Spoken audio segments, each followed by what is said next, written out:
हमारे कांग्रेस प्रत्याशी के समर्थन में हम यहाँ पर कल सभा करने के लिए आने वाला था, लेकिन सभा में पहुँच नहीं सका। तकनीकी खामियों की वजह से लैंडिंग का परमिशन नहीं मिल सका था। इसलिए हमारी खासदार प्रीति शिंदे जी के आदेश पर, उनके निमंत्रण पे मैं यहाँ आ रहा था, लेकिन मजबूरन आ नहीं सका। तो कल ना पहुँच पाने के लिए पहले तो सोलापुर की आवाम से बहुत माफ़ी चाहते हैं, लेकिन कमिटमेंट निभाने के लिए, वादा निभाने के लिए फिर हम लोगों ने ये फैसला किया कि मैं नांदेड़ लैंड किया और उसके बाद बाई रोड यहाँ पर आया। मैं सोलापुर की आवाम से ये कहना चाहता हूँ कि ये जो चुनाव है वो बहुत ज़रूरी चुनाव है और सिर्फ एक आमदार चुनने भर का चुनाव नहीं है। ये चुनाव महाराष्ट्र में महायुति की महाभ्रष्ट सरकार को उखाड़ फेंकने का चुनाव है और महाविकास आघाड़ी की सरकार बनाने का चुनाव है। इसलिए सोलापुर के लोगों से भी मेरा कहना है कि डॉक्टर बाबा साहब अम्बेडकर के संविधान को बचाने के लिए भाजपा के नेताओं के पुराने भाषण याद करिए। 2024 के लोकसभा इलेक्शन में चाहे वो अरुण गोविल हो, चाहे वो मिर्धा हो, चाहे वो अनंत हेगड़े हों, सब ने नारे लगाए थे कि हमें बहुमत दो क्योंकि हमें संविधान बदलना है।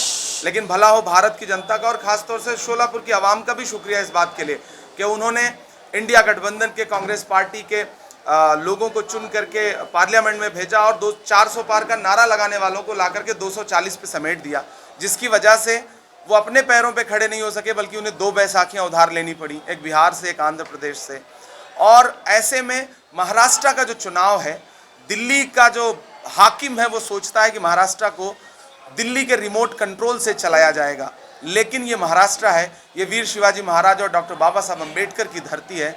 इसे न तो दिल्ली के रिमोट कंट्रोल से चलाया जा सकता है, ना गुजरात के रिमोट कंट्रोल से।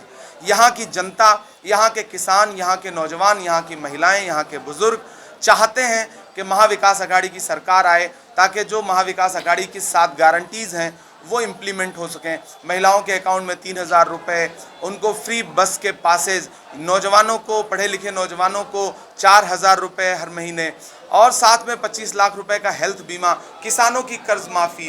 ये जो चुनाव है, एक तरफ उनके नारे हैं बटेंगे कटेंगे, मंगलसूत्र छीन ले जाएंगे, भैंस खोल ले जाएंगे, एक तरफ महाविकास आघाड़ी के नारे हैं आइए नफरत के बाजार में मोहब्बत की दुकान खोलते हैं। तो हम मुद्दों के साथ आगे बढ़ रहे हैं और बहुत शानदार रिस्पांस है पूरे स्टेट में। मैं पूरे स्टेट में चुनाव प्रचार करता हुआ तकरीबन 30 से 35 रैलियां करने के बाद आज यहाँ पहुँचा हूँ। तो मैं ग्राउंड रिपोर्ट ये सोलापुर की आवाम को बताना चाहता हूँ कि महाविकास आघाड़ी की सरकार बनने जा रही है। ऐसे में अगर आपका आमदार, कांग्रेस पार्टी का आमदार चुन करके असेंबली में पहुँचेगा तो वो आपके मुद्दों पर लड़ेगा। पार्लियामेंट में सोलापुर की नुमाइंदगी कर रही हैं प्रीति शिंदे जी, ये वहाँ पर पार्लियामेंट में आपके इशूज़ पर लड़ेंगी। आमदार आपका असेंबली में लड़ेगा और इमरान प्रतापगढ़ी भी आपका खासदार है तो वो राज्यसभा में लड़ेगा।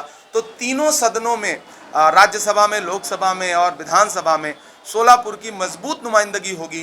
तो सरकार, आने वाली जो हमारी सरकार है, उससे सोलापुर के लिए, डेवलपमेंट के लिए, शिक्षा के लिए, बिजली, पानी, सड़क जैसे मुद्दों के लिए हम ज़्यादा मजबूती से काम कर सकेंगे। इसलिए लोगों से ये कहना है कि एक साथ कांग्रेस पार्टी के साथ आइए, आगे बढ़िए और इस चुनाव में कांग्रेस पार्टी के जो हमारे आमदार के प्रत्याशी हैं, महाविकास आघाड़ी के जो प्रत्याशी हैं, उनको एकजुट होकर के वोट दीजिए। मीडिया के सवाल आमंत्रित हैं। प्रदेश के तमाम आदिवासी समाज के लोगों को, दलित समाज के लोगों को, अल्पसंख्यक समाज के लोगों को, महिलाओं को, नौजवानों को समझने की ज़रूरत है कि भाजपा का नैरेटिव क्या है। भाजपा का कोई भी नेता आकर के इस स्टेट में डेवलपमेंट की कोई बात कर रहा है? आपने प्रधानमंत्री जी के मुंह से ये सुना कि फॉक्सकॉन की फैक्ट्री गुजरात क्यों चली गई, जिसपे महाराष्ट्र का अधिकार था? नागपुर में बनने वाली एयरबस का प्रोजेक्ट क्यों चला गया गुजरात? किसी के मुंह से सुना? वो डेवलपमेंट की बात नहीं करेंगे, वो इसी तरह की बातें करेंगे ताकि आप उनसे सवाल ना पूछें। इसलिए भी मैं सोलापुर के लोगों से कहना चाहता हूं कि अगर चाहते हैं कि ये सब मुद्दे कभी ना उठें, भाजपा की नफरत की राजनीति ना पनप सके, तो महाविकास आघाड़ी की सरकार बनाइए। मैं तो कांग्रेस पार्टी के जो प्रतिनिधि रहे और खासतौर से सुशील शिंदे साहब, प्रीति शिंदे साहब को इस बात के लिए बधाई दूंगा कि सोलापुर में जो अमन, सुकून, जो चैन है, उसको किसने दिया है, उसके लिए किसने प्रयास किया? पिछले जब से वो आमदार में बन करके नुमाइंदगी कर रही थी, या आप खासदार बन करके पहली बार सोलापुर में इतिहास में पहली बार कोई महिला सांसद चुन के गई है। ये गर्व करने की बात है। उनका साथ दीजिए, उनके साथ खड़े होइए। उन्होंने जिसको भरोसा जताया, जिसको कैंडिडेट बनाया, उसके साथ खड़े होइए। हम, इमरान प्रतापगढ़ी, आप सबसे वादा करता है कि सरकार बनने जा रही है। मैं बहुत जिम्मेदारी से ये बात कह रहा हूँ, मैं मीडिया के सर्वे पे विश्वास नहीं रखता, मैं ग्राउंड के सर्वे की बात कर रहा हूँ। सरकार बनने जा रही है, आइए साथ दीजिए, सबको उचित प्रतिनिधित्व तो सरकार में मिलेगा, ये हमारा वादा है।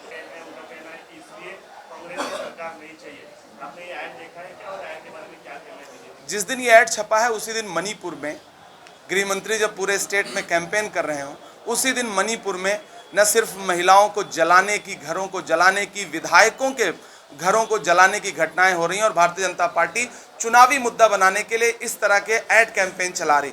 जिस समय उत्तर प्रदेश के मुख्यमंत्री यहाँ आकर के नारे लगा रहे हैं, उसी दिन झांसी में उत्तर प्रदेश के एक अस्पताल में 10 फूल जैसे नौनिहाल बच्चे जल करके मर गए, अस्पताल की लापरवाही की वजह से, सरकार की लापरवाही की वजह से। भाजपा मुद्दों पर बात नहीं करती, भाजपा के पास महाराष्ट्र में मुद्दे नहीं है।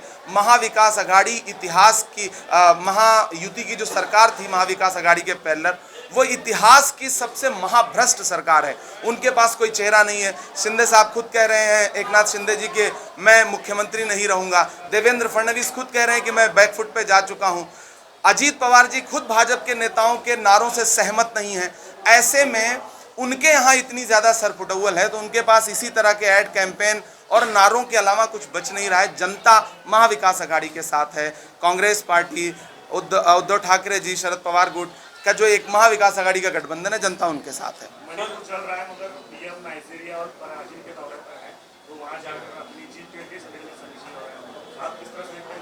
देखिए, आपके सवाल में ही आपका जवाब है। मणिपुर जल रहा है और प्रधानमंत्री नाइजीरिया के दौरे पर हैं। ये आपका जो सवाल है, यही आपका जवाब है। देश की जनता को समझने की ज़रूरत है कि देश के प्रधानमंत्री की प्रायोरिटीज़ क्या हैं, उनके मुद्दे क्या हैं, उनके लिए ज़रूरी क्या है। देश में शांति या विदेश में 8,500 करोड़ के जहाज़ में घूमना, आपका सवाल ही आपका जवाब है। दोस्त मैं भी अल्पसंख्यक समाज से ही आता हूँ, मैं भी मुस्लिम हूँ और मैं महाराष्ट्र से राज्यसभा का खासदार हूँ। क्या ये रिप्रेजेंटेशन नहीं है? नांदेड़ में 40 साल में पहली बार अब्दुल सत्तार साहब को कांग्रेस पार्टी ने प्रत्याशी बनाया। हर वफा जिंदे जावेद नहीं होती है, दिल का हर जख्म कहीं दिल का कमल बनता है। जब शहंशाह भी हो, इश्क भी हो, दौलत भी, तब कहीं जाके कोई ताजमहल बनता है। बहुत सारी चीज़ें ऐसी हैं टिकट हासिल करने में कि बहुत सारे समीकरण ऐसे होते हैं कि कभी कभी पार्टी रिप्रेजेंटेशन चाह कर भी नहीं दे पाती पूरे प्रयास के बाद भी। लेकिन मैं जो कह रहा हूँ, टिकट सिर्फ विधानसभा का नहीं होता। भविष्य में सरकार बनने जा रही है, सरकार में आपका रिप्रेजेंटेशन होगा। मैं अल्पसंख्यक समाज के साथियों को भी विश्वास दिलाता हूं कि आपकी आवाज़ बनके मैं राज्यसभा में हूं और मुझे कांग्रेस पार्टी ने ही भेजा है और पी चिदम्बरम जी की जगह पे भेजा है।